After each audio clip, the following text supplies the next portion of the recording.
Good morning, everyone. I'm Gladys from on behalf of Medicine One, presenting the topic twists and turns. Gladys, can you just download it and put it on full screen?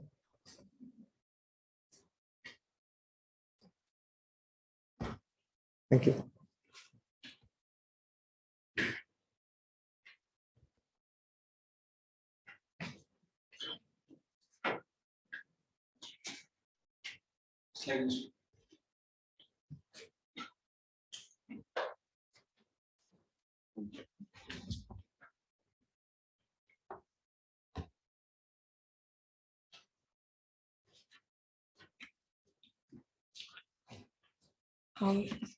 Presenting a case scenario of Mr. M, an 18-year-old gentleman, who presented with complaints of tonic movements of right upper limb and lower limb since 4 months.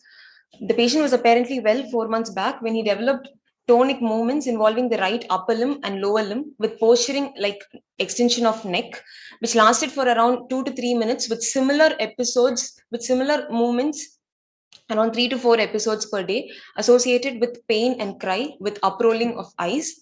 He had no complaints of tongue bite, urinary or fecal incontinence, loss of consciousness, confusion. He also developed left-sided upper limb and lower limb weakness and bed-bound since 4 months, which affected his daily activities of living. The past history, he had a history of TB meningitis diagnosed in an outside hospital 4 months back and started on ATT with no improvement. His personal history and family history are normal, nil, significant. Coming to the examination, he was conscious, oriented to time, place, and person. No pallor, icterus, cyanosis, clubbing, pedal edema, or lymphadenopathy. Vital signs normal. He had a sacral ulcer, which was around 5 by 5 centimeters. It was a trophic ulcer. Coming to the CNS examination, higher mental function was normal. His cranial nerve function was normal. The motor system, on examination, there was wasting noted in all 4 limbs. There was spasticity present in the left upper limb and lower limb. The power on the right side, upper limb was 3 by 5, lower limb 2 by 5, and left side, upper and lower limb 1 by 5. The reflexes on the left side, both upper and lower limb was exaggerated, and on the right side was normal. He had a dystonic movement of the right upper limb with flexed elbow and wrist and extension of the right lower limb with oppositonic posturing of the neck. His sensory system examination normal bilaterally, upper limb and lower limb, cerebellar signs absent, meningeal signs, neck stiffness was present. He was unable to walk and was bedbound. We considered differentials. We considered a syndrome of chronic meningitis with dystonia. Localizing the anatomical localization was the meninges and the basal ganglia. So the most based on his history, to summarize his history, it was a 4-month history of tonic movements of the left right upper limb and lower limb with oppositonic posturing of the neck, with a past history of TB meningitis started on ATT, which showed no improvement. So based on the history, with a 4-month history, it was more likely infectious etiology, which consisted of tuberculosis. We considered tuberculosis, fungal etiology, Cryptococcus histoplasma, aspergillosis, parasitic toxoplasma, viral HIV. Non-infectious, less likely because the history was not suggestive of the perinatal brain injury or any drug intake like anti-seizure medications or calcium channel blockers or metoclopramide, and there was no suggestive history and examination features suggestive of neoplastic or paraneoplastic etiology. Going ahead with the investigations, his routine investigations, CBC, urea creatinine, electrolytes, urine routine, and LFT was normal. Went ahead and did a CSF tap, which showed a WBC count of 20 per cubic millimeter with lymphocyte predominance of 97%. The protein content was high, 104, with a glucose of 41, and on culture fungus, it was negative for cryptococci and MTP was not detected on expert or MJIT culture. The blood-borne screening was negative, and the toxoplasma panel was also negative. So the next investigation we did was MRI brain and whole spine screening with contrast, which showed a conglomerate of ring-enhancing lesion, which involved the circle of Willis, with chronic infarcts in the thalamo-capsuloganglionic region, left, right more than the left, which is suggestive of tuberculomas with tuberculous meningitis and endarteritis. So we started him on ATT, the intensive phase and continuation phase, total for a period of 1 year, for a total duration of 1 year considered, along with steroids and anti-epileptic drugs. We started on 3 anti-epileptic drugs and gradually increased the dose to maximum for all the 3 drugs, and still there was no improvement in spite of the maximum doses of 3 AEDs. And on EEG, the electroencephalogram showed slow wave disturbances in bilateral hemispheres, which was not suggestive of seizure activity. So we concluded the diagnosis of chronic tuberculous meningitis with isolated hemidystonia, for which we treated him with benzodiazepines initially, and there was no response. We got a neurology consult and started him on tetrabenazine, which is the vesicular monoamine transporter inhibitor. Started with a low dose of 12.5 mg, and then gradually increased to 12.5 mg twice daily, and the frequency of dystonic posturing gradually reduced. We also sought a PMR consult for rehabilitation. The sacral ulcer dressing was done regularly, and a high protein blend milk for nutrition. So coming to the topic, dystonia, it is a movement disorder which is characterized by sustained or intermittent muscle contraction, which caused repetitive movements or posturing, or sometimes both.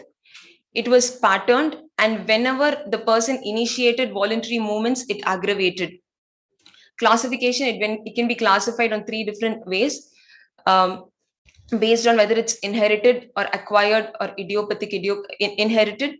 Acquired, we saw certain we saw certain acquired etiologies like perinatal brain injury, AV malformations, and drug intake like calcium channel blockers, metoclopramide. So coming to idiopathic, it could be either familial or sporadic, based on the distribution of the body, the muscle involvement. It could be focal, generalized, or hemidystonia. Like in our case, it was a hemidystonia. And based on whether it's isolated or combined. Isolated, it could be dystonia with or without tremors. Combined, if it is associated with Parkinsonism features or myoclonus. So here it was acquired. In this case, it was an acquired hemidystonia which was isolated.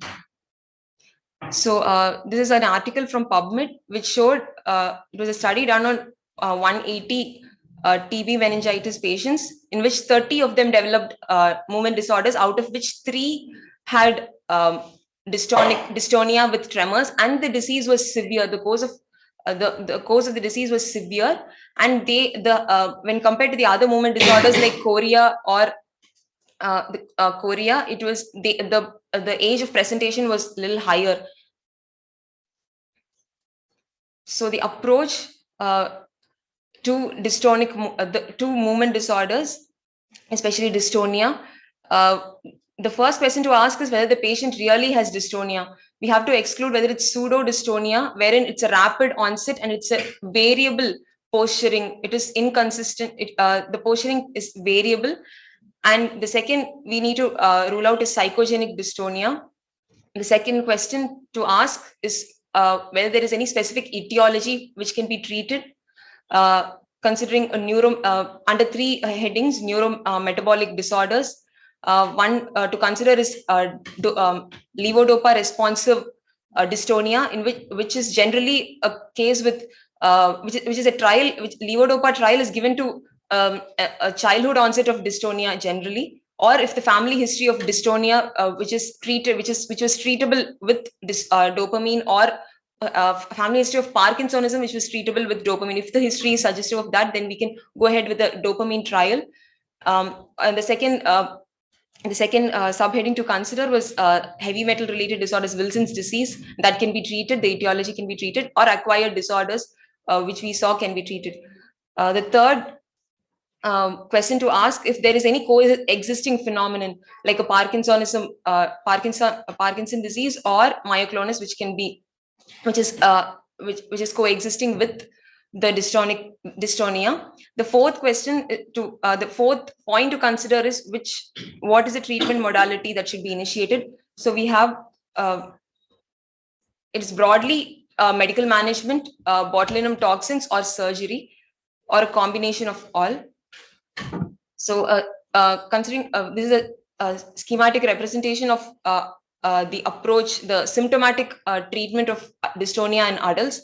First, a levodopa trial is given in selected patients, especially in children, a childhood onset of dystonia, or in adults with, as I said, the family history of Parkinsonism, which was treatable with levodopa. For them, a levodopa trial is given, and if there is a complete response, we continue the levodopa treatment.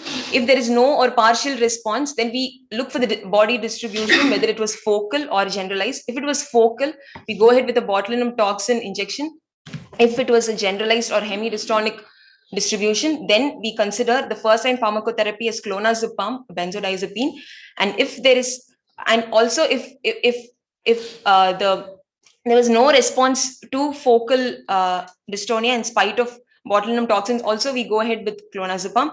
And if there is no response to clonazepam, again we consider the second line pharmacotherapy, therapeutic agents like VMAT2 inhibitors, in this case tetrabenazine or valtetrabenazine, or baclofen, which is the GABA agonist, and or anticholinergics. And in spite of this, if the patient is not responsive, we go ahead with deep brain stimulation of the globus pallidus internus. So the learning points from this case presentation: dystonia in chronic TB meningitis is rare, and if it occurs, it is a severe form of movement disorder.